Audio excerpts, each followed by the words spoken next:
Right, that brings us to the main billing of the evening, and I'm absolutely delighted and very grateful that our friends at Infotech stepped forward to talk to us about a topic that's certainly dear to my heart. You know, my business is cybersecurity, so this is perfect for me. I know a lot of you in your professional lives are very concerned about cybersecurity, and you should certainly be concerned about cybersecurity in this particular moment because people have been thrust into providing remote work at home capabilities. And in many cases, really didn't have the capacity to do it, so they've really had to throw capabilities together at very short notice. And of course, that means we could be pretty insecure in certain situations. So we're very grateful to have Aaron join us. He's going to take us through some really good material from Infotech on cybersecurity priorities. I think not just in these times, but in general times. But he's going to really focus it on this. So Aaron, I'm going to stop sharing. If you want to take over, you can, sir. Perfect. Thank you, Simon. It's a pleasure to meet everyone. Just give me a couple of minutes here to get my screen shared. Perfect. All right. So again, thank you everyone for taking the time out of your Wednesday evening here to spend with us here on this topic. I'm here to talk about cybersecurity priorities in the time of pandemic. And what I'll do is just quickly point out a couple of housekeeping items for this presentation. We have actually three areas within the presentation where where Stephanie is going to put out a anonymous poll on some of the relevant topics and the questions that are in this presentation. Those are very timely spots for us to have Q&A. While we absolutely want to, if you have a burning question as we go through some of these slides, feel free to chime in. But we will have three separate areas within the presentation where we can break and answer any questions in that preceding section. Obviously, at the end of the presentation, we can also go into a longer Q&A period as well.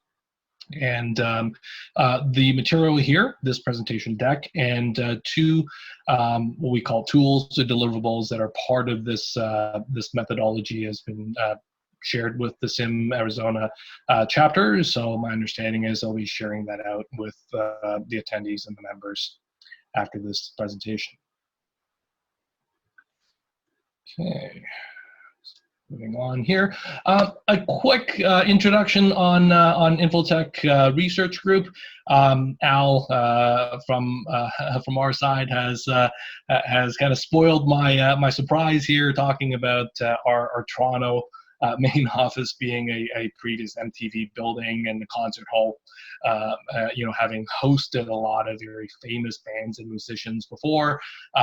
Simon actually earlier last night asked why we had a Masonic temple photo here in our introduction slide, and that's we're quite proud and happy to be working in such an interesting building. It is one of many Masonic temples that are around the world, and previously an MTV building. We have meeting rooms that are named after bands that have played in the building. So we have Rolling Stones, we have Grateful Dead, we have Beastie Boys, Red Hot Chili Peppers. So definitely an interesting space. If you're ever in Toronto, feel free to come by. And we actually have an old elevator in the building that requires an elevator operator, and he also doubles as a tour guide for the office. So that's Infotech Research Group. We actually, that's about the office. But Infotech is an IT research firm that has been around for 20 years.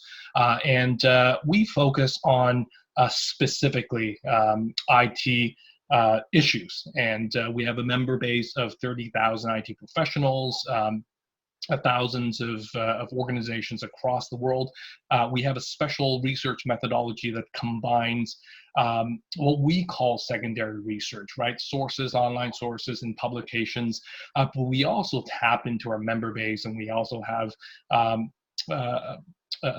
a lot of research analysts with IT background that contribute to our research, and we produce a lot of content that are tactical and practical for IT leaders. And my role is a practice lead in our security, privacy, risk, and compliance practice. It's a bit of a mouthful, but it's definitely a focus area, and because of some of the regulations and cybersecurity concerns over the last few years, it is one of the fastest growing research areas within Infotech. I've been at Infotech for 2 years.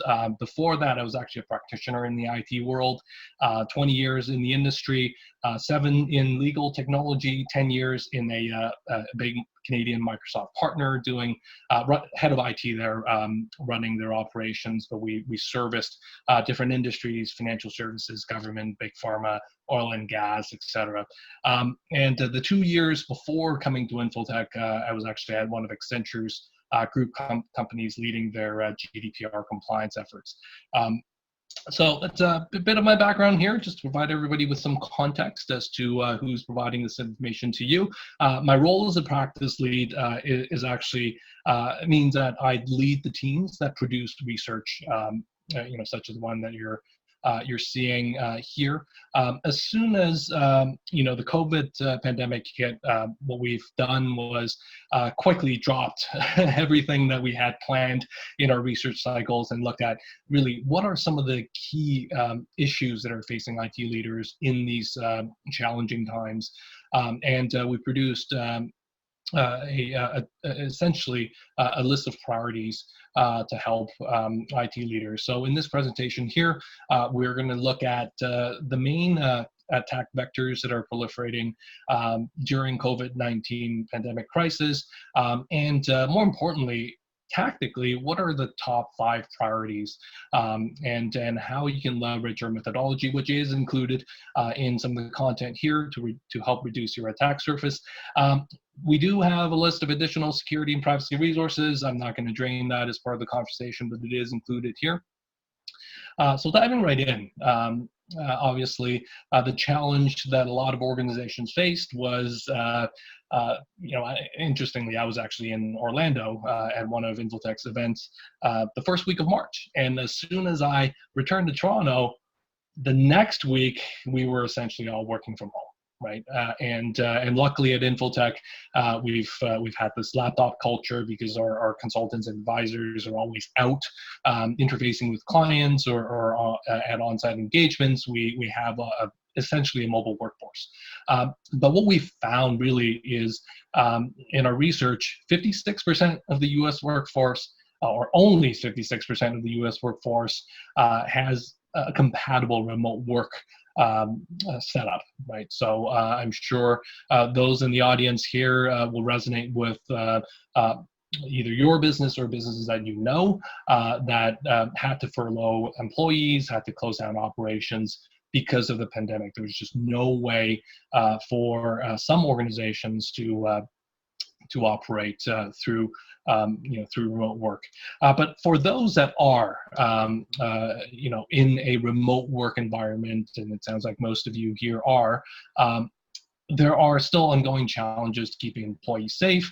IT is really focused on just ensuring business continuity.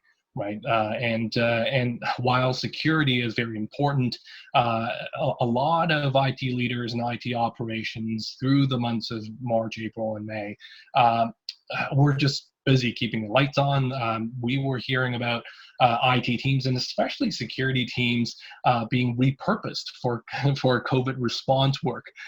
So if the folks that are taking care of such an important thing as security has been repurposed for staff safety or COVID response, who's watching the logs, who's watching all of the potential attacks that are happening?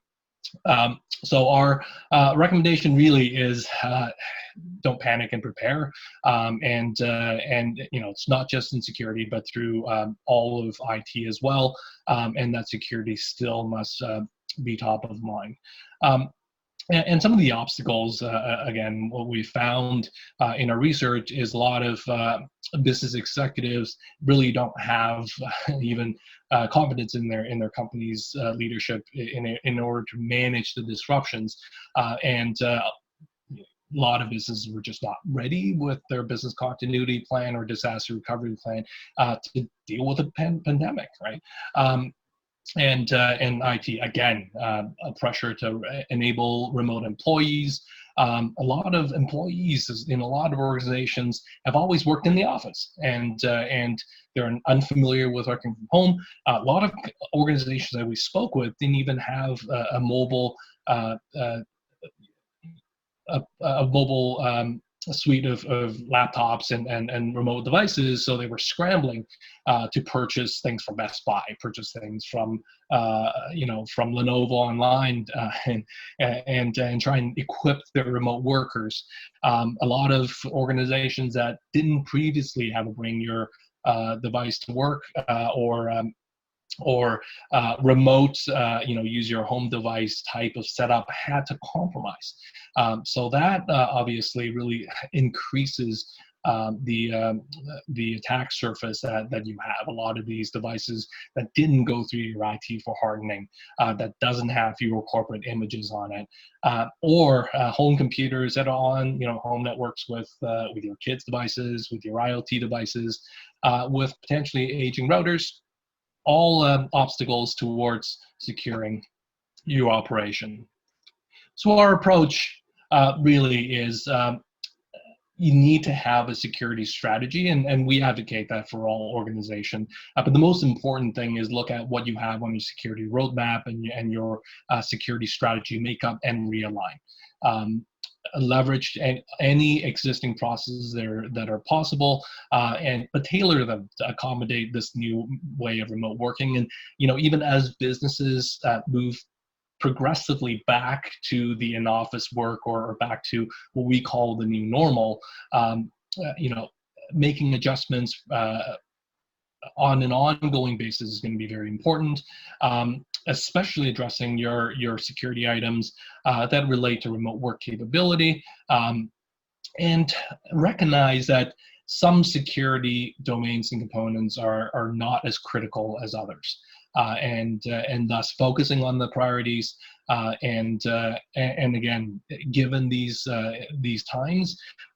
Very early on, there were some ransomware groups and malware, or sort of attackers that were announcing that, oh, you know what, we recognize this is a tough time. We're gonna make sure that we don't target healthcare organizations. And lo and behold, a week after that, there were reports of hospitals and healthcare organizations being compromised. So it is definitely very challenging times for all of us. So right away, I want to dive into the top threats that we've been seeing, especially at the start of the COVID-19 pandemic period, and still proliferating through the last few months. The top 5 here probably aren't going to be a surprise to those of you who have security under your purview. Right, there was a sudden increase in phishing emails. In fact, it's still really the same types of methodologies, but obviously the attackers took advantage of the uncertainties during COVID-19. So we were seeing a lot of phishing emails that are related to COVID-19 topics, trying to entice your employees to click on these phishing emails. Even at the start of, I think it was probably the second week of sort of the global lockdown, we were seeing things like the COVID-19 spread, the COVID-19 map that was proliferating or being shared and really causing a stir in social media. And researchers were very quick to point out that that was actually malware that was nested in this web application. But even within the IT circle, there were a lot of my connections from the past who were just sharing this map on LinkedIn, and a lot of my other peers have jumped in very quickly and said, "Hey, that's actually malware. Don't open it. Don't click into it." And that we saw a lot of these malicious applications, especially again taking advantage of social media, taking advantage of just that proliferation of fake news, and your end users, and especially even their families are susceptible to these, which leads me to the next one, which again, the huge elephant in the room, everybody's working from home. The biggest concern now is your employees could be using insecure endpoints. And there's this vast range of these different types of endpoints.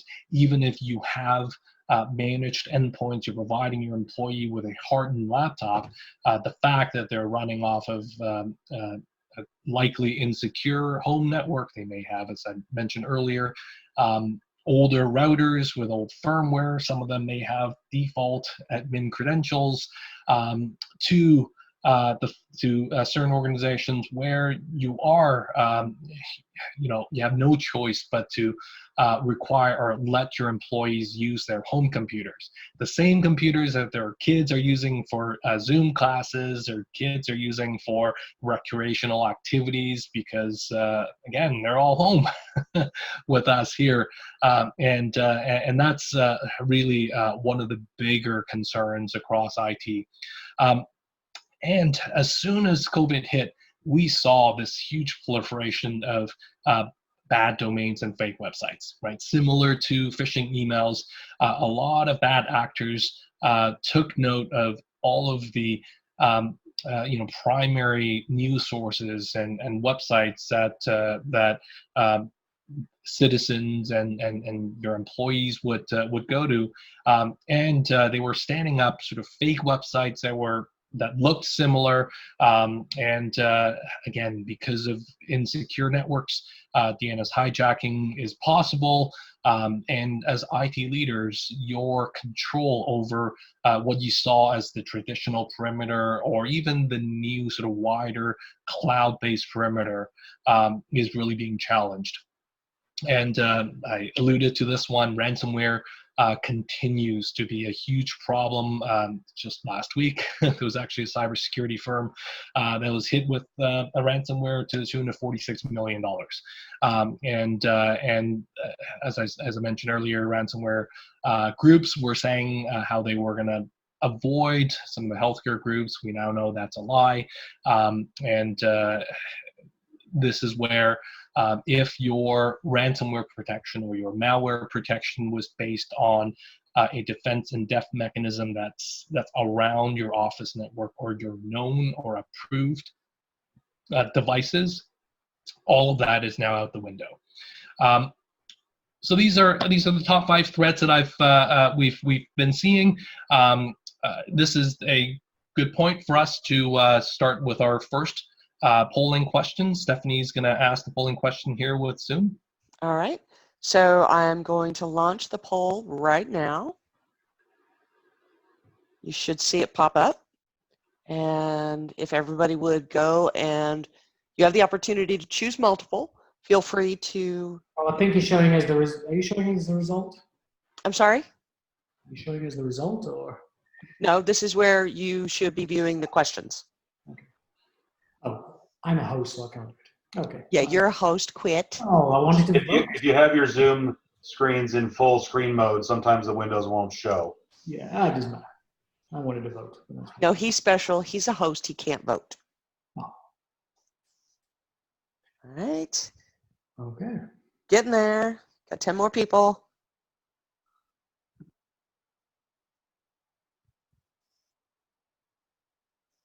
Just a few more.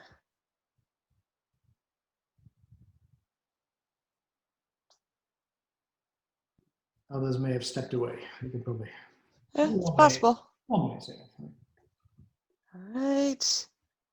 I think that's close enough. We're going to end polling. And it looks like we have a very clear winner. I'm going to share the results. Everybody should see them. I'm not sure how it looks to everybody else. Can everybody see the results? Yes. Okay. Yeah. So it looks like number one by far, phishing emails, followed by bad domains and fake websites. Yeah. Very interesting. Okay. And with that, I think we're going to turn it over to Q&A. Mary, have we had any questions come up in chat? We have not had any questions, but while I'm going to give people a chance to ask a question, I'm going to ask a question. You know, I loved the start of this. We said, don't panic, prepare. What are you finding, you know, in the form of maybe percentage or readiness? You know, how prepared were people for this type of an event? In terms of a pandemic situation, Or any kind of a global crisis. Yeah, global crisis. Yeah, it's interesting. I don't have the true percentage. I have spoken with quite a few members in the last couple of months, and in our research, what we've seen really is, despite years and years of IT professionals advocating for business continuity, I myself has been an ISO 27001 person for 15 years now, and I've worked on a BCP in the past. But you know, a lot of organizations go through the rhetoric of building you know, DRPs and BCPs, but they really are just a document to check a checkbox and a compliance requirement. That document sits inside a drawer, and you know, sometimes test it, usually not. So organizations were all really just scrambling. We not on our side, on the security side, but in our infrastructure and operations side. My colleagues have been speaking with a lot of organizations in that sort of second week in March, panicking about buying laptops. They had upwards of hundreds of employees that suddenly needed to work from home to keep the business going. The CEO or leadership has come down and said, well, we should be able to work from home, right? And you know, how are you, the CIO, going to enable our employees to work from home? And these CIOs were just scrambling, trying to purchase. Obviously, nothing's coming out of China. The channels have dried up, and they really had no tangible way of getting equipment out to end users. So my guess, just in my experience, sort of working with some of our members over the last couple of months, I'd say just very roughly 20% of folks that I've spoken with really had a good you know, plan. The rest were just scrambling, and you know, a lot of times they'll jump on a phone call with me for an hour, and then they're back to firefighting. Thank you so much. And I suspect that many people is really focused on a facility going down as opposed to the globe going That's down. right. So I have a question here that you may be able to answer now or defer till later. But does Infotech publish a recommended set of tools and processes for dealing with cyber threats? Yes, we do actually. In fact, that's probably the that is the at least part of it is presented in this presentation. So I can go through the rest of this presentation, and we can. Your cue to carry on, Aaron. Thank you. Carry on. Excellent. Yeah, exactly. Yeah. All right, and in fact, it's very timely.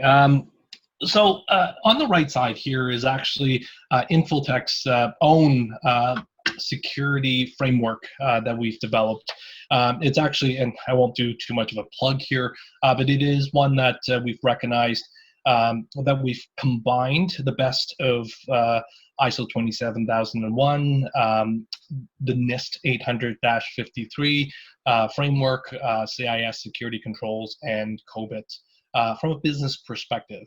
And the reason is, as we've worked with a lot of IT firms in our 20 years history, what we found is a lot of IT groups, when they look at these security frameworks, find them overwhelming. And especially in the US, where NIST is the prevalent standard, it's really meant for massive organizations that are either part of the federal system or doing work for a federal agency.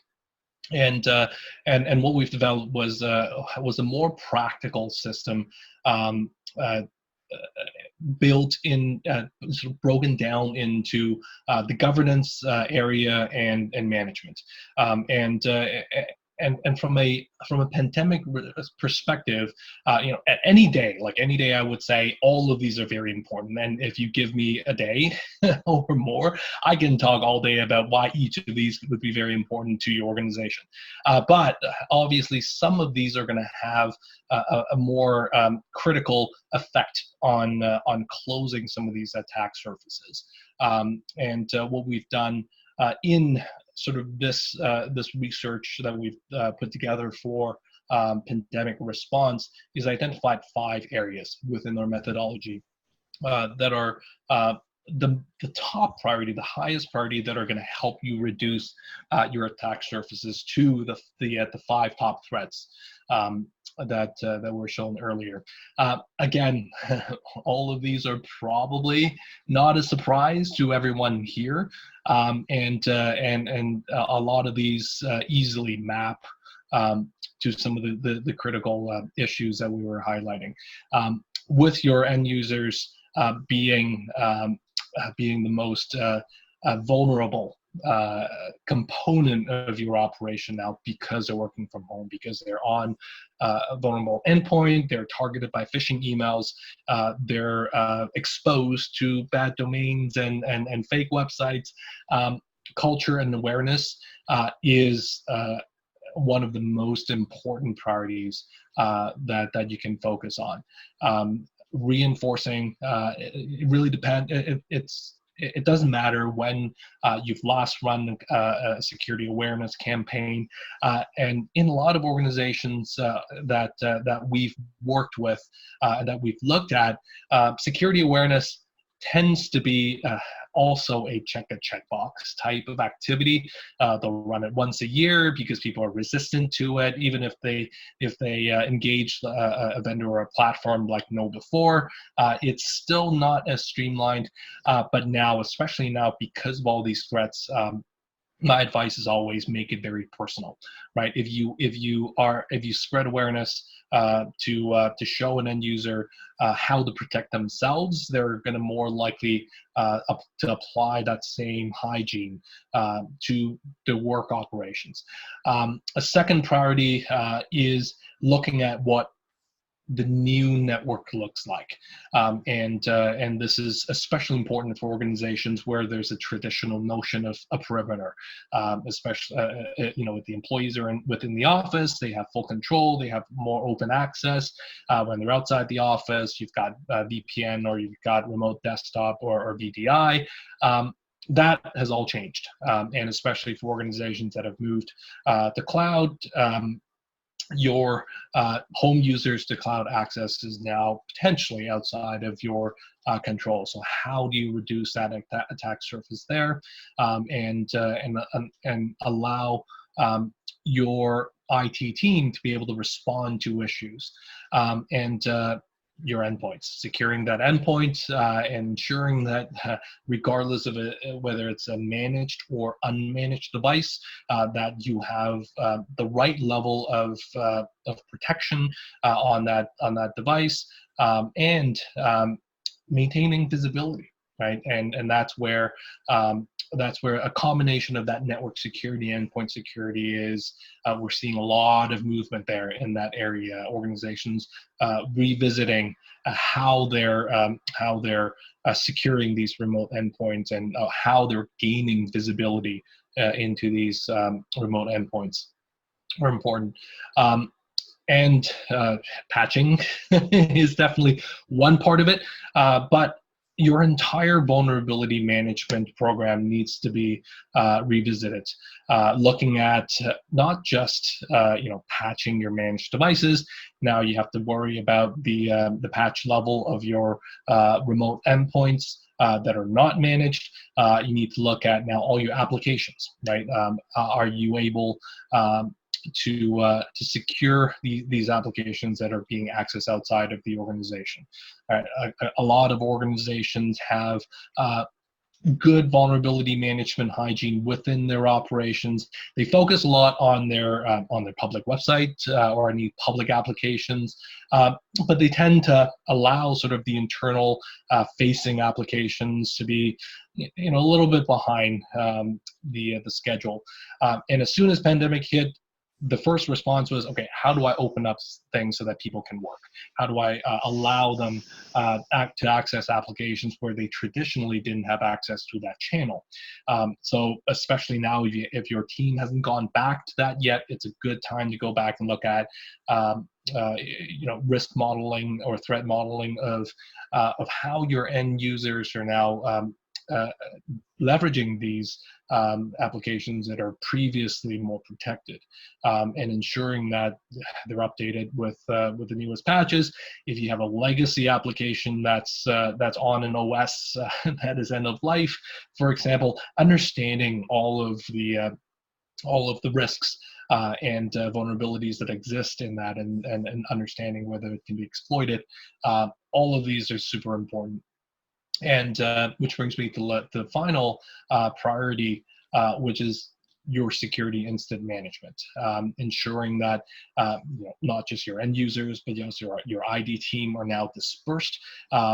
Hopefully, they're all in the same time zone. I've spoken with organizations where they had employees that were out on vacation before the lockdown, and they were stuck in a different time zone in a different country for a period of time. They were trying to work, but you can't call them on their cell phones. They don't have roaming, and just ensuring that you revisit how you would respond to a security event is super important as well. And anything that if you had run books in the past, we do have some additional slides later on that will dive deeper. Ensuring that you are able to follow the typical incident response process is super important as well. So this brings us to our second poll. Stephanie, if you can share the polling question here. And Okay.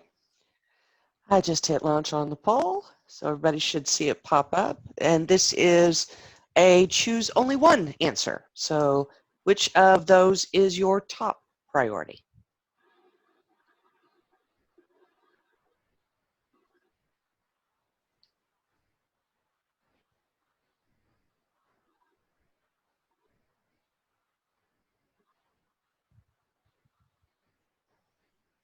Lots of people interested in this question.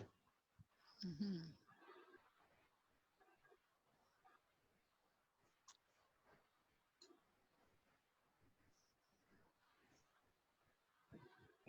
Gosh, quite balanced, really, isn't it? It Well, really is.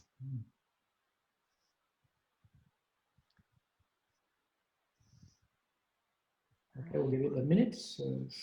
We'll get it. Give it just a few more seconds. I gave the last one a minute. 2, 1. Okay. All right, there we go.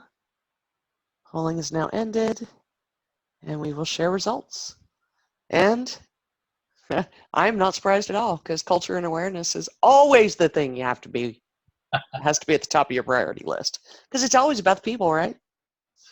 it's always about the weak link. I always Yep. say cybersecurity is people, process, and technology in that order. And That's right. everything is in that order, Simon. It's always people, process, and technology. But in that order, because people Exactly. often sit in cybersecurity. That's for sure. It's cybersecurity, it's software, it's everything. Yeah. Very good. All right, we have a question. Sure. How are you securing your SaaS environments against personal device usage? You meaning Infotech. Yeah, that's a great question. So there are some newer technologies out there. The most common one, or the most popular one these days that are being leveraged are cloud security access or cloud access security brokers, as a way to maintain that additional visibility, right? At Infotech, we've enabled a lot of our cloud-based security features. A lot of obviously IS and PaaS platforms have added different technologies that you can use that's getting put on top of your application layer for additional visibility to detect anomalies in access. SaaS applications are that more difficult one. And I'll use an example here that may not be the most popular, or actually, depending on which side of the fence you're on, may be either the more popular or less popular opinion. Is Zoom has been in the news a lot lately from a cybersecurity and privacy perspective, and really the reason is a lot of organizations that build these types of SaaS applications should have built-in additional security capabilities out of the box. But a lot of organizations, especially smaller platforms, smaller softwares providers, leverage agile development methodology, which means time to market, and they're going to prioritize deployment. And a lot of security features that are built in should have been there. They weren't. So when usage increased, obviously the attack surface increased. What we do internally and what we advocate all the time is review all your vendors. Look at their compliance and audit reports. Look at what certifications they have, and ask for evidence, right? Because especially software providers will have SOC 2 type 2 reports that should give you a good understanding of their security posture without you investing in additional technology to sit on top of their cloud app. That's a really great answer. Travis, did that answer your question? You could go off mute if you want. Yeah, thanks. Just really quick, have you had any thoughts on application protection policies and things like that? I'm thinking about Microsoft Intune, mobile device management, things like that. We started exploring application protection policies, and there's some pretty unique features. Things like if it's not a corporate device, don't allow people to export data, right, or download things to local storage, right? You could do it to other protected applications like OneDrive, for instance, but not local device storage. If it works within your environment and your operation, we always recommend a layered defense approach, which means your end users or your endpoint, if it's your only defense, that's definitely an issue. But if it really should be your last line of defense. Managed device, mobile device management platforms, anything that increases that visibility for your team to detect anomalies and apply policies at different layers are definitely recommended. Yeah, I think Travis actually for BYOD, I think Intune's pretty good. But it's turned into a bit of a beast. Yeah, it's interesting. I've worked with Microsoft for a long time, so I'm used to, in the past, eating their dog food. And folks at Microsoft used to come to me and say, you know what, Microsoft typically will do just enough, right, to be middle of the market. But in the last few years, they've really come along, especially in the security space, in their platforms. And Intune, so definitely worth a look. So, Great. guess we can move on. Yes, please. Perfect. All right. So, with those top five priorities, I want to stress on the fact that security still is a continuum. And while you have those top five priorities that can quickly reduce your highest risk, there are additional priorities, and we've grouped them into what we call the top priorities, secondary priorities, and tertiary priorities. So the top ones are going to be directly reducing your attack surface from those top five threats. The secondary priorities while they're not quite as important, are typically supporting capabilities. They'll provide you with visibility or help you with assessing or reducing risks.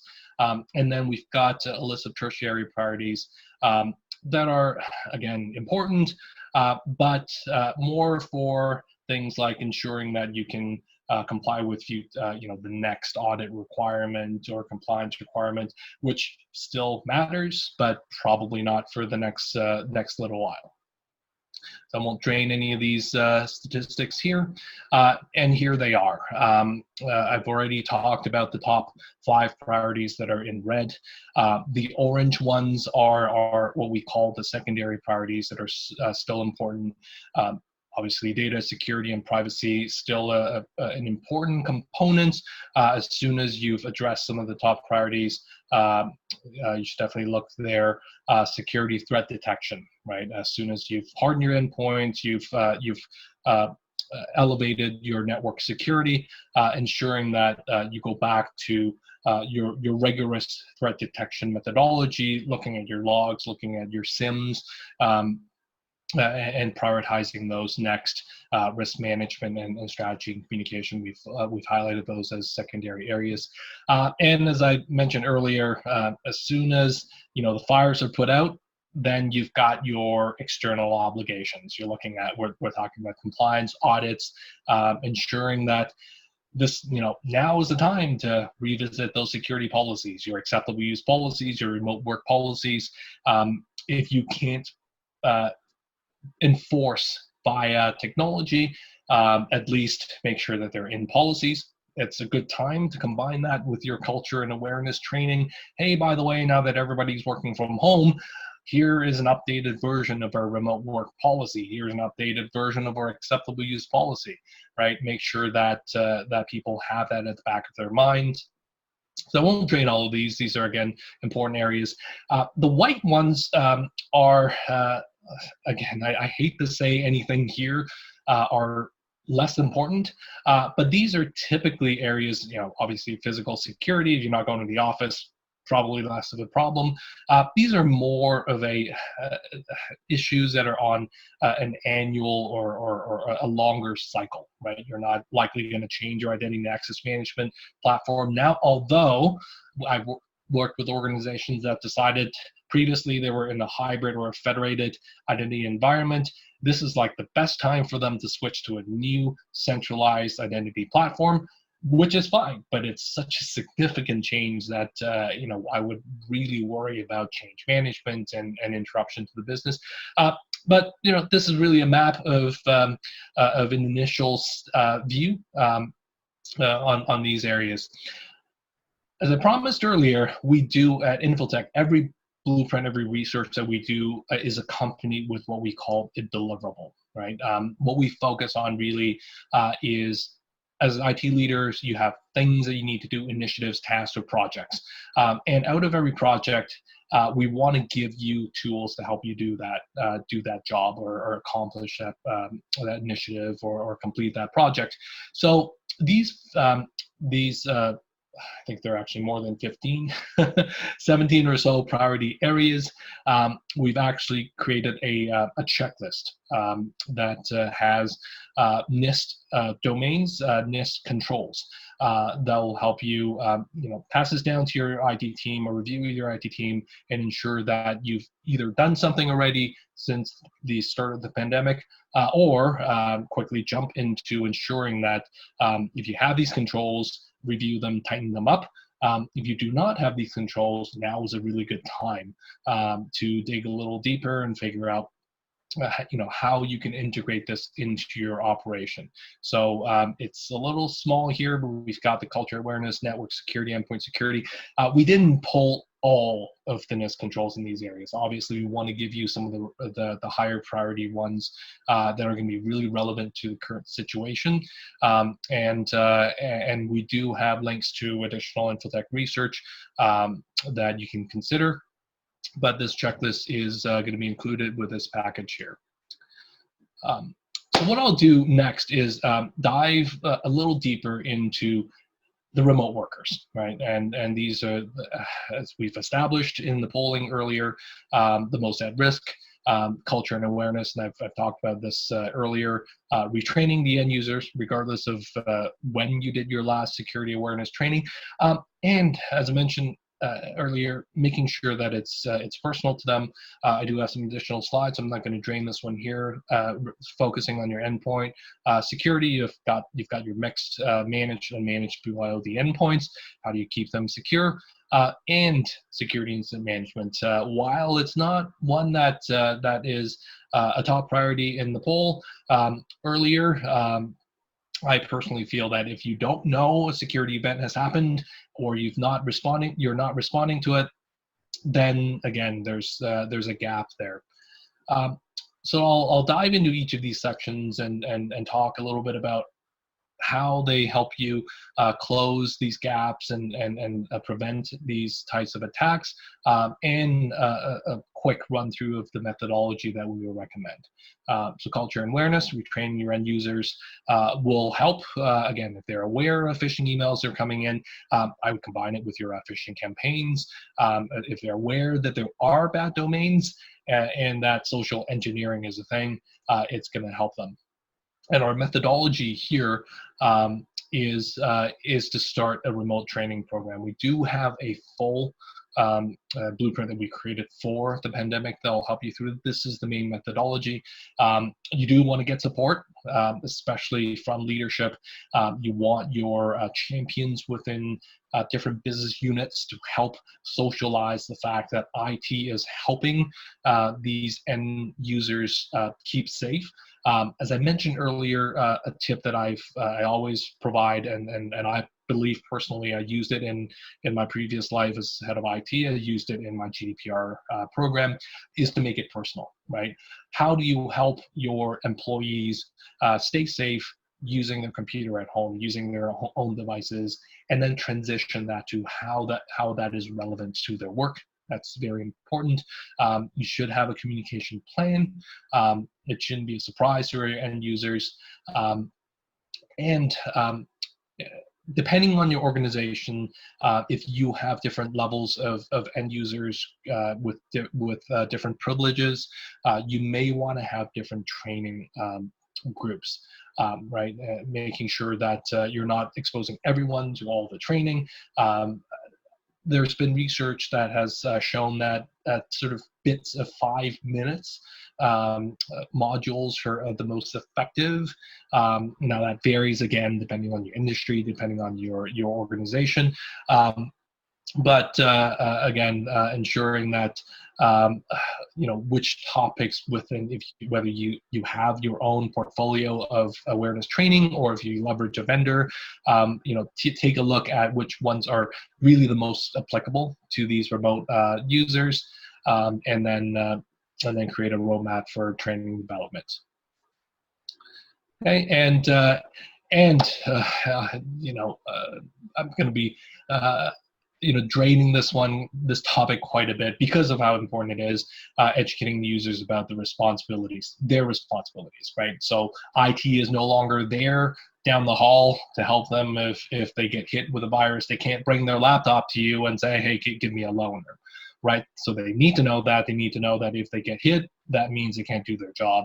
What does that mean in the context of the economics and the responsibilities to the business here, and ensuring that, and also educating them on the fact that they're now on likely a non-managed network. Other, their families are on the same network. What are the threats there, and what are their roles and responsibilities? Ensure in that, one common one that's popped up in conversation is, well, some organizations have had to allow their employees' kids to use their laptops because they don't have any other computers that are capable. So what does that mean? Okay, so moving on to endpoint security, which defends against malware and ransomware on your endpoint devices. This topic, again, I can talk all day about all of the factors. I've touched on a lot of them earlier. Outdated, non-managed devices, huge risk. A lot of these could be outdated devices, a gap in patched levels, outdated or old or non-patched firewalls, other devices on the network. So what we recommend is this really depends on your organization, and there could be a spectrum of maturity across the way you manage your remote endpoints. Travis's mentioning of MDM is definitely an option to explore. If you are on sort of that leading edge and have a VDI structure, your remote users are, using what I call the new Citrix and signing into a managed environment. That's good news. There are still some very small attack vectors that still exist, but your risk is relatively low. But if you are still leveraging things like VPN, especially a topic that has come up recently all the time is whether you should do split tunneling within the VPN. So there are a lot of considerations from that network security perspective. But what we would recommend from securing a remote worker is we actually have a template. Here's a checklist to send out to your remote workers. This is a really sort of quick and dirty way of, number one, just sending it out as part of your awareness material and say, hey, here's a checklist that can help you ensure that you're securing your home network as much as possible, and it's going to benefit not just the company but you as well. What we recommend for IT is to send it out and a voluntary basis have your end users send those back to you, and that gives you a way of understanding the levels of sort of IT competency and security within the organization. You can then zero in on some of the higher risk demographic within in this user base. Obviously your finance folks, your HR folks that are going to be processing more sensitive information, that are more prone to higher value attacks, and obviously your leadership, your CEO, etc. Ensuring that you're now giving them that white glove service, helping them with a direct outreach to help them secure their network if they're using a personal device, or otherwise these might be end users that you want to prioritize sending additional managed devices or getting them onto the MDM pilot. Okay, and finally, as I alluded to earlier, if you don't know what's happening, that it could be happening under your watch. So ensuring that your team is equipped to respond to a security event, even despite these relevant changes. Security incident management, from my perspective, is just as important as your DRP and BCP, but from a security perspective. And as mature security organizations will attest to, it's part of their security operation. There are full-time resources that are looking at security events. Most of the time, ideally, they're deprioritizing these security events, they're false positives, but it's really to catch those what-ifs. So review your incident response plan, review and update your escalation lists, consider new attack vectors, right? And if you have existing runbooks or incident response process, looking at those and really just sitting down with your team and understanding, are we going to be able to respond things that are happening at someone's house? And if it does, how are they going to notify us? If your head of HR, for example, gets hit with the malware and perhaps even ransomware on their home computer or on their laptop while they're at home, are they still going to be able to reach out to you? Are they going to be reaching out to the right people on your IT team? And as soon as that happens, how long do you have to respond to that? And how are your team going to respond to that? And most importantly, bring this back to your appropriate stakeholders and review this plan with them. So this is another segue for us to go into our third and final poll. And I just hit launch. It's a simple one, yes or no. It's anonymous, don't worry about it. And I can tell if you're lying because I see it all the time. Yeah, if we end up with more yeses than nos, then we know you're lying. You're living in a happy space. Yeah.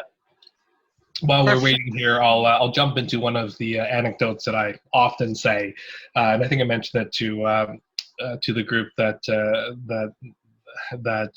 we did a trial run with yesterday. In IT, we're often used to looking at technologies as the driving force behind our planning, right? Especially with let's say Microsoft and their enterprise agreements being a 3-year process. A lot of government organizations or even large organizations have a procurement life cycle, usually 3 years. A lot of CIOs will say, here's my roadmap, I'm going to do cloud these 3 years, digital transformation the next 3 years. And that's a typical life cycle.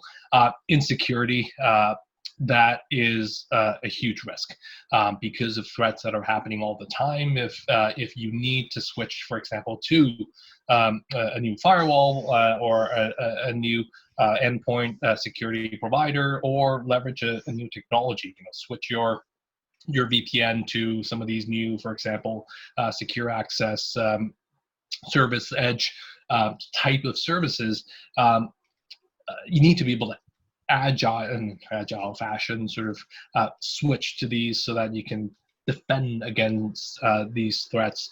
That comes up a lot, and in the last few months, I've had a lot of conversations with organizations that have realized that they've locked themselves into these 3-year contracts, and all of a sudden they needed to basically ask for more money from the business in order to buy a new platform, and this is something definitely to keep in mind in your future planning. Yeah, absolutely. As I always tell people, cybersecurity is a verb and not a noun. Oh, All righty. I heartily agree. It's an ongoing process. There you go. And it looks like everybody was honest. Well, I don't know. It's very good. It's very encouraging. People had some good incident management plans. We're ready to go. So, very good. Well, great. Are there any questions right now? Is anyone feeling a little bit overwhelmed? So no questions. All right. I think I'm feeling like Simon's normal answer of it's time for a cocktail. yeah. Okay. Aaron, take us home, Aaron. All right, keep excellent. going. Well, we are nearing the end, and I appreciate everyone sticking around. I know it's late, but here are really the main takeaways. Your first reaction might be to firefight. Let's drop things. We'll come back to them later. It's super important to make sure that all of security is still part of your roadmap, part of your priority. And at some point, you're going to have to integrate things back into your security roadmap. So reprioritize right now. Take what we provided to you as a starting point, but making sure that you still have a plan to go back to them. Being able to go back to the business and say, hey, eventually we're going to have to go back to the auditors and show them what we've done in the last few months. So we can't cut budget, we can't cut people from security. But most important, as we kind of drained through this conversation, focus on your remote workers. The risk there is quite high, but it depends on the sensitivity of data that they're that they process, and whether you have a lot of managed devices versus non-managed devices. I always recommend a risk-based approach to everything. So the same, look at your end users based on the risk of the devices they're using, the data that they're processing, the role that they're in, and potentially the geographics and the area that they operate in, and more importantly, maintain visibility, and especially if you've adjusted your operating models. I've spoken with IT folks that had to make adjustments even to their internet pipes, their circuits in terms of the ingress and egress, and they're focusing on just balancing all that stuff on the phone with the ISP all the time. But don't neglect things that give you that visibility as to what the typical threats are. especially some of the smaller organizations that I've spoken with, will admit that they really, don't look at their security technologies, right? They'll have an endpoint solution, they'll have, even an MDM, they'll have a firewall, but they don't go to their logs, they don't go to their access logs. If you don't have visibility into the anomalies that happen, especially now that everyone's outside of the network, that's a really huge risk there. Okay, so we do have a lot of material that can help, but that's actually concludes our presentation. If you have any additional questions regarding additional contents that are here that aren't part of the tools that are provided to you, we do have Lonnie and Al's contact information here.